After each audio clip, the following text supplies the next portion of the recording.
Bapak, Ibu, Saudara, selamat pagi, Shalom. Mari kita berdoa sebelum kita membaca firman dan merenungkannya bersama. Terima kasih Tuhan untuk anugerah-Mu hari ini. Kami akan membaca firman Tuhan dan merenungkannya. Pimpinlah kami semua ya Tuhan. Di dalam nama Tuhan Yesus kami berdoa dan mengucap syukur. Amin. Bapak, Ibu, Saudara, pembacaan firman Tuhan hari ini diambil dari Kisah Para Rasul, pasal yang ke-7, ayat 54 sampai ayat yang ke-60, lalu dilanjutkan dengan pasal 8 ayat 1 sampai 8. Demikian bunyi firman Tuhan.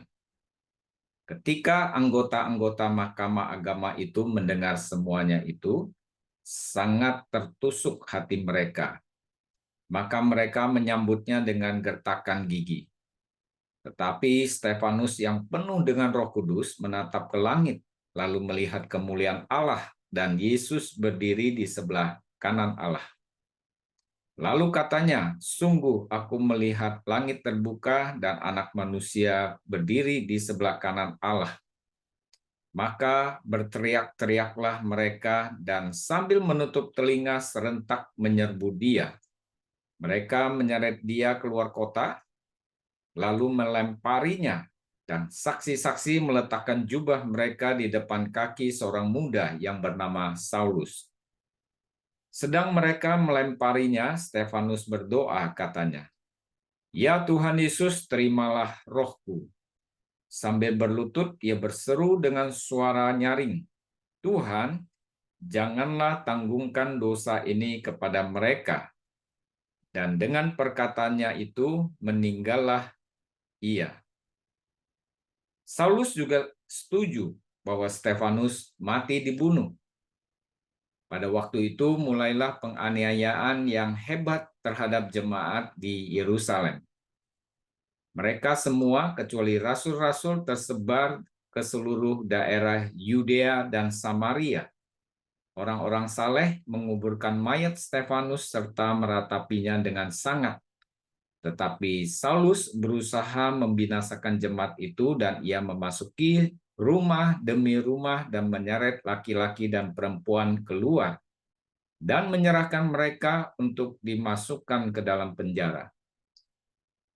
Mereka yang tersebar itu menjelajah seluruh negeri itu sambil memberitakan Injil. Dan Filipus pergi ke suatu kota di Samaria dan memberitakan Mesias kepada orang-orang di situ. Ketika orang banyak itu mendengarkan pemberitaan Filipus dan melihat tanda-tanda yang diadakannya, mereka semua dengan bulat hati menerima apa yang diberitakannya itu. Sebab dari banyak orang yang kerasukan roh jahat, keluarlah roh-roh itu sambil berseru dengan suara keras. Dan banyak juga orang lumpuh dan orang timpang yang disembuhkan. Maka sangatlah besar sukacita dalam kota itu. Amin. Bapak, Ibu, Saudara yang dikasihi Tuhan, kita melihat dari kisah Stefanus yang dirajam mati.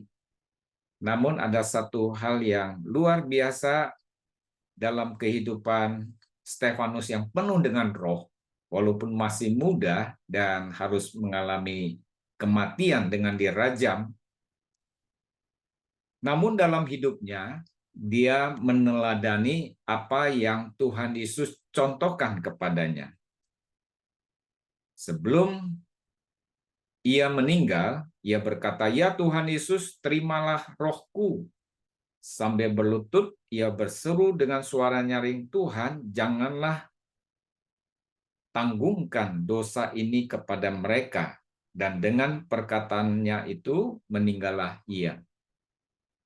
Jadi, kehidupan Stefanus dalam pelayanannya yang penuh dengan roh Allah, dia mengikuti apa yang dicontohkan oleh Tuhan Yesus, yaitu berdoa untuk mereka yang menganiaya dia.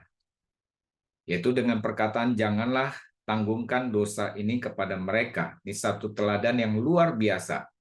Walaupun pelayanannya sangat singkat, tetapi dampaknya luar biasa sekali. Kita melihat setelah kematian Stefanus terjadi penganiayaan yang besar dan Saulus juga ikut terlibat di dalamnya. Tapi justru karena penganiayaan itu, Allah bekerja luar biasa, memimpin anak-anak Tuhan yang tersebar keluar dari Yerusalem, memberitakan Injil, dan Tuhan menyertai dengan kuasa dan tanda-tanda. Allah menyertai, dan Injil keselamatan diberitakan di luar Yerusalem. Saudara-saudara, ini menjadi perenungan bagi kita sekalian adalah bukan berapa lama kita melayani dalam dunia ini, bukan berapa lama kita hidup dalam dunia ini, tetapi apakah kehidupan kita, momen-momen hidup kita hidup sesuai dengan apa yang Tuhan telah berikan kepada kita, teladan yang Dia telah berikan kepada kita, di mana Dia menjadi pusat pelayanan kita. Kita meneladani apa yang Tuhan Yesus contohkan kepada kita, sehingga pelayanan kita disertai oleh Tuhan, dipakai oleh Tuhan luar biasa. Meskipun Tuhan hanya memberikan kepada kita waktu yang begitu singkat, tetapi dampak dari suatu pelayanan luar biasa. Dibandingkan dengan kita memiliki waktu yang panjang, tapi kita tidak mengikuti teladan yang Tuhan Yesus berikan kepada kita, maka hidup kita tidak akan memiliki dampak yang besar karena kita tidak berpusat pada Kristus dan mengandalkan Dia. Bahkan mungkin kita akan menjadi penghambat dari kegerakan Roh Allah yang luar biasa itu, yang ingin Injil diberitakan. Nah, saudara-saudara, selama Tuhan memberikan kesempatan kepada kita, marilah kita semua bersandar pada Tuhan Yesus dan mengikuti teladan yang diberikan kepadanya dalam segala hal, sehingga hidup kita dipakai oleh Tuhan menjadi berkat, dan banyak orang diselamatkan melalui pemberitaan Injil yang kita sampaikan. Kiranya Tuhan memimpin kita semua. Amin. Mari kita berdoa.